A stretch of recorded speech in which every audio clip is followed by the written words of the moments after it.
Hello everyone, welcome to Food Science Adda 24/7, a one-stop solution for all your food science exams. तो आज हमारा ये जो session है this is regarding FSO exams. We will decode the FSO exams की FSO exams कौन कौन से स्टेट्स में आते हैं, रिसेंटली कौन कौन से स्टेट्स में देखे गए हैं एंड कौन से स्टेट में आप एक्सपेक्ट कर सकते हो कि ये एग्जाम आ सकते हैं. साथ ही साथ we will also understand about the vacancy trend या फिर the basically the recruitment trend, eligibility, salary, job profile, syllabus as well as the exam pattern. So let's go ahead and start the session. Before that, I would request all of you to please go ahead and subscribe to our brand new channel, the Food Science Adda 24/7.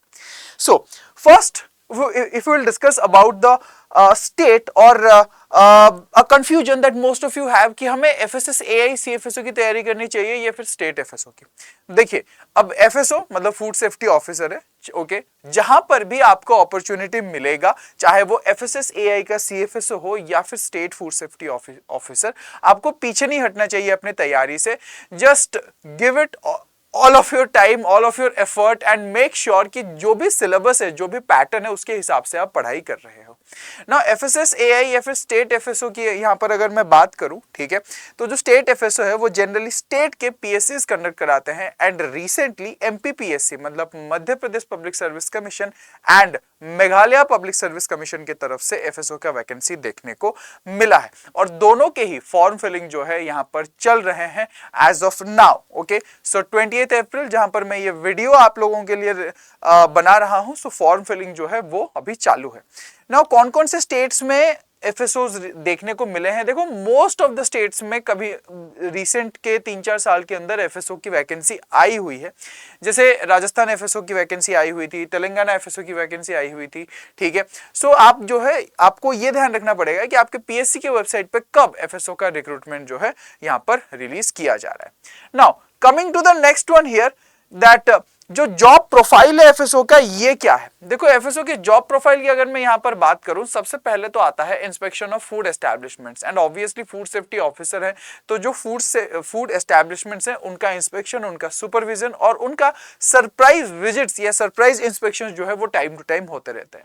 Now sampling and testing, आप जब पढ़ाई करते हो even FSS AI के बारे में आप पढ़ते हो कि FSOs are responsible for collecting the sample, seizing the food item, okay, and जो फूड सैंपल कलेक्ट किया जाता है उसे फूड एनालिस्ट के पास भेजना, उसके 4 सैंपल बनाना. So all of this things are done by the FSO. Surveillance and monitoring is the similar thing कि जो भी यहाँ पर डेजिग्नेटेड एरिया होगा उनका, वहां पर प्रॉपर सर्वेलेंस करना, प्रॉपर मॉनिटरिंग करना टू एंश्योर कि जो फूड हाइजीन है वो मेंटेन हो रहा है और जो फूड बिजनेस ऑपरेटर्स है वो किसी भी तरीके से रिस्क एनवायरनमेंट क्रिएट नहीं कर रहे हैं. Enforcement action. Now enforcement action is basically the enforcement of FSS Act या FSS regulations. तो जो FSS Act है और FSS regulations है, जो laws हैं हमारे फूड laws हैं, उनको enforce करना टाइम टू टाइम ताकि सभी लोग जो है यहाँ पर फॉलो करें. नेक्स्ट आता है यहाँ पर consumer complaint redressal. So basically अगर कोई कंज्यूमर एफएसओस के पास कंप्लेंट लेके आते हैं regarding any food business operator about any unhygienic practices और unsafe food being circulated in the market, तो उस केस में भी एफएसओ का रिस्पांसिबिलिटी बनता है कि वो एक्शन ले. उसके बाद आता है awareness and training programmes. This is done by FoSTaC also, कि फोस्टैक जो है यहाँ पर ट्रेनिंग और सर्टिफिकेशन प्रोग्राम कराता है and FSSA has lots of initiatives जहां पर अवेयरनेस प्रोग्राम्स को कंडक्ट किए जाते हैं. इसी के साथ साथ record maintenance and reporting. So basically जो रिकॉर्ड मेंटेनेंस है दैट इज कौन से फूड बिजनेस ऑपरेटर के पास कब सर्वेलेंस किया गया था या फिर कौन से एरिया में सर्वेलेंस किया गया था, कौन से फूड बिजनेस ऑपरेटर के पास सुपरविजन के लिए गए थे, ठीक है. यहाँ पर ये सारी चीजों का रिकॉर्ड रखना पड़ता है एंड इनके जो ऑफिसर हैं, reporting officer that is the designated officer जो है, उनको यहाँ पर रिपोर्ट करना पड़ता है कि क्या एक्टिविटीज यहाँ पर किए गए हैं. Now coming to the next one, the eligibility of FSO. Okay, so FSO की जो एलिजिबिलिटी है वो क्या है? देखो, जो स्टेट FSO है और FSS AI CFSOs है, मोस्ट ऑफ द टाइम पे इनकी जो एलिजिबिलिटी होती है वो यहाँ पर सेम होती है, ठीक है. तो क्या एलिजिबिलिटी है एक बार देख लेते हैं. So you should have a degree in food technology, dairy technology, biotechnology, oil technology, agricultural science, veterinary sciences, biochemistry, microbiology, chemistry और medicine.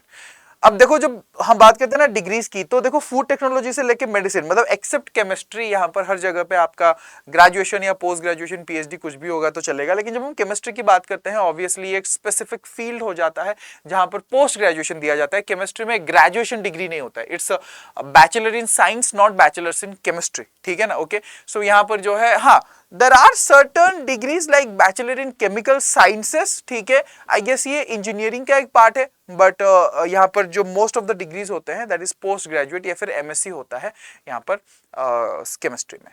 Okay, so eligibility of FSO के बाद यहाँ पर अगर हम देखेंगे तो फिर फूड टेक्नोलॉजी, ठीक है। सो फूड टेक्नोलॉजी की जो एलिजिबिलिटी है वो क्या है, क्योंकि अक्सर ये क्वेश्चन आता है कि जो यहाँ पर फूड टेक्नोलॉजी और एग्रीकल्चरल साइंसेस है इसमें एग्जैक्टली कौन कौन से डिग्रीज इंक्लूडेड होते हैं। देखो जब हम बात करते हैं यहाँ पर फूड टेक्नोलॉजी एलिजिबिलिटी की, ठीक है, food engineering and technology, food processing and preservation, food processing technology, food technology management, food biotechnology, food plant operations management, food process engineering and management, food processing, food safety and quality management and process and food engineering, ठीक है। तो ये हमारे यहाँ पर food technology eligibility में total 11 degrees यहाँ पर शामिल है। नाउ इसके आगे अगर देखेंगे तो एग्रीकल्चरल साइंसेस में भी सिमिलरली अलग अलग डिग्रीज यहाँ पर अवेलेबल, मतलब इंक्लूडेड होते हैं। जैसे एग्रीकल्चरल साइंसेस में agriculture which is basically BSc agriculture, उसके बाद agriculture engineering, biotechnology, dairy technology, fisheries science, food technology, food nutrition and dietetics and horticulture. ये 8 डिग्रीज हैं जो यहाँ पर एग्रीकल्चर के एलिजिबिलिटी में शामिल होते हैं, मतलब एग्रीकल्चरल साइंसेस के जो एलिजिबिलिटी है उसमें शामिल होते हैं, ठीक है। नेक्स्ट यहां पर चलते हैं हम और देखते हैं कि जो सैलरी होती है स्टेट फूड सेफ्टी ऑफिसर की वो कितनी होती है। देखिए इनकी जो सैलरी स्ट्रक्चर है ये स्टेट टू स्टेट वैरी करता है, बट जनरली ये 7th पे कमीशन में जो लेवल 11 या 10 होता है, ठीक है, उस पे ये सैलरी दी जाती है, ठीक है। ध्यान रखिएगा जो सीएफएसओ की सैलरी के लेवल होती है ना वो कम होती है, बट जो सेंट्रल प्लान होता है, ठीक है, जो सेंट्रल जॉब्स होते हैं उसकी सैलरी ज्यादा होती है कम लेवल पे भी in comparison to the state pay level. तो पे लेवल यहाँ पर 10 या 11 रहेगा, वैरी करेगा स्टेट टू स्टेट, जहां पर बेसिक पे कैन वैरी बिटवीन 37,800 टू 44,900, ठीक है। ग्रेड पे 4,800 से लेके 4,200 के बीच रहता है। अगर मैं एफएसएसएआई की बात करूं तो इट्स 4,600, ठीक है। Gross salary 50,000 to 65,000 per month including your allowances, and जो अलाउंसेस हैं वो DA, HRA, TA, medical, special duty allowances, ये सारे अलाउंसेस जनरली अवेलेबल होते हैं। एंड अगर मैं यहाँ पर एचआरए की बात करूं ऑब्वियसली इट विल डिपेंड कि आप किस तरीके के सिटी या किस तरीके के एरिया में पोस्टेड हो। ओके, नेक्स्ट उसके बाद यहां पर हम देखेंगे कि जो जनरल एग्जाम पैटर्न होता है एफएसओ का ये क्या है। देखो जो एफएसओ का जनरल एग्जाम पैटर्न है ना that is MCQs based exam और इंटरव्यू, ठीक है। जो एमसीक्यूज बेस्ड एग्जाम यहां पर होता है उसमें जनरली स्टेट के जीके जीएस आते हैं, साथ ही साथ आपका फूड साइंस वाला पार्ट जैसे कि FSS act rules and regulation, food preservation, packaging, processing, food chemistry, food microbiology, food analysis and testing part, and कई एग्जाम्स में बेसिक एग्रीकल्चर भी पूछा जाता है। जैसे आरपीएससी एफएसओ में बेसिक एग्रीकल्चर था, एमपीपीएससी एफएसओ में बेसिक एग्रीकल्चर है, तो थोड़ा बेसिक एग्रीकल्चर भी यहाँ पर पूछा जाता है। This is the general syllabus of FSO, FSO का जनरल सिलेबस है ये, ठीक है। एंड आप अगर तैयारी कर रहे हो तो आपको ये ध्यान रखना चाहिए कि इस सिलेबस के कोई भी पोर्शन आप ना छोड़ो। अब हम कैसे हेल्प कर सकते हैं फूड साइंस अड्डा 24/7 एज ए चैनल। देखिए एज ऑफ नाउ हमारे डेली क्लासेस 1 बजे और 2 बजे हो रहे हैं, 1 बजे और 2 बजे, 1 बजे आयुषी मैम एंड 2 बजे महिमा मैम क्लास ले रही हैं। बहुत जल्दी I will also be joining the team for daily classes, ठीक है। अब यहाँ पर हमारे जो बैचेस हैं, डेडिकेटेड बैचेस हैं, वो भी अवेलेबल है ऑन अड्डा 24/7 मोबाइल एप्लीकेशन, ठीक है। सो एमपीपीएससी एंड एफएसएसएआई इन दोनों के अभी हमारे लाइव बैचेस अवेलेबल है। एंड बिकॉज हम अप्रैल में ये वीडियो बना रहे हैं, सो जो 22 अप्रैल है एंड 23 अप्रैल है, ठीक है, इन दोनों डेट्स पे हमारे नए बैचेस स्टार्ट हो रहे हैं। पर आप अगर फ्यूचर में कभी भी ये वीडियो देख रहे हो तो फिर उस टाइम पे हमारे न्यू बैचेस होंगे and you can also access them from Adda 24/7 mobile application. Enrol कैसे किया जाए आइए ये भी जान लेते हैं। सो एनरोल करने के लिए हमें क्या करना है, सबसे पहले अड्डा 24/7 का मोबाइल एप्लीकेशन डाउनलोड करना है। वहां पर आपको कैटेगरी का ऑप्शन आएगा जिसमें आपको चूज करना है गवर्नमेंट जॉब एग्जाम्स और उसके अंदर एग्रीकल्चर। नाउ जो फूड साइंस है that's an allied part of agriculture, ठीक है। Soon we will have a separate category for food science also, food science exam के लिए यहाँ पर एक अलग से कैटेगरी होगा, ठीक है, एग्रीकल्चर के नीचे, which will be FCI and food science exams, ठीक है। But as of now agriculture category में हमारा ये जो एग्जाम है कैटेगरी है वो शामिल है, ठीक है। सो इसके अंदर आपको मोबाइल एप्लीकेशन में एक स्टोर का ऑप्शन अवेलेबल होगा, ठीक है। हम बैच के लिंक्स आपको डिस्क्रिप्शन में भी दे देंगे, तो प्लीज डिस्क्रिप्शन को चेक कीजिएगा, वहां पर आपको बैच के लिंक्स अवेलेबल हो जाएंगे। सो वहां पर आपको MPPSC FSO और FSSAI दोनों अवेलेबल हो जाएगा। You can go to any of these, आप किसी में भी जा सकते हो, आप MPPSC में जा सकते हो, आप FSSAI में जा सकते हो, ठीक है। सो एनरोल करने का प्रोसेस यहां पर सेम रहेगा, यहां पर मोर ऑफर्स में जाइए और मोर ऑफर्स पे जाने के बाद यहां पर जो कोड आपको यूज करना है that is FST। FST stands for food science and technology, इसको अप्लाई कर दीजिएगा, you will get maximum discount. So जब मैं वीडियो बना रहा हूं देयर इज 80% ऑफ ईयर, जो कि हमारा टाइम टू टाइम जनरली हम ऑफर लेके आते हैं, and this is one of those days जहां पर ये ऑफर है। और दूसरे दिन में आपको ये 77% ऑफ अवेलेबल होगा at the place of 80% of, ठीक है। आप अगर इस वीडियो को 20 अप्रैल या इसी के आसपास के डेट पे देख रहे हैं तो फिर ये ऑफर आपको मिल जाएगा। सो आपको क्या करना है, सिंपली एनरोल करते वक्त FST कोड को अप्लाई करना है, अप्लाई करेंगे तो 80% ऑफ हो जाएगा। एंड मोबाइल एप्लीकेशन में हमेशा कॉइन्स को यूज करना बिल्कुल ना भूलिएगा। उसको अप्लाई करने के बाद आपको जो है मैक्सिमम डिस्काउंट मिल जाएगा and you can enrol with a validity of 12 months. दिसंबर के महीने में आपका एग्जाम है, इसमें MPG के GS से लेके बाकी सारे सब्जेक्ट्स कवर किए जाएंगे, ठीक है।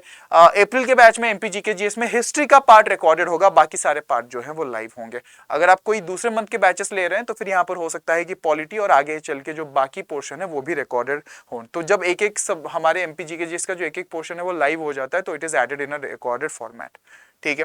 तो उम्मीद करता हूं कि आपको ये सेशन अच्छा लगा होगा on state FSO and I hope so that I have decoded all the important pointers, all the important aspects of state FSO and this session might prove to be a fruitful session for you, ठीक है। So how will we know that if it's a fruitful session or not, ये आप बताओगे comment section में, okay.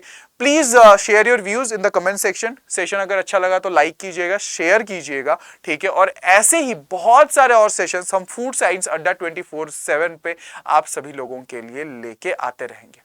Till then guys, take care, bye bye, stay safe and don't forget to subscribe to Food Science Adda 24/7. Thank you so much.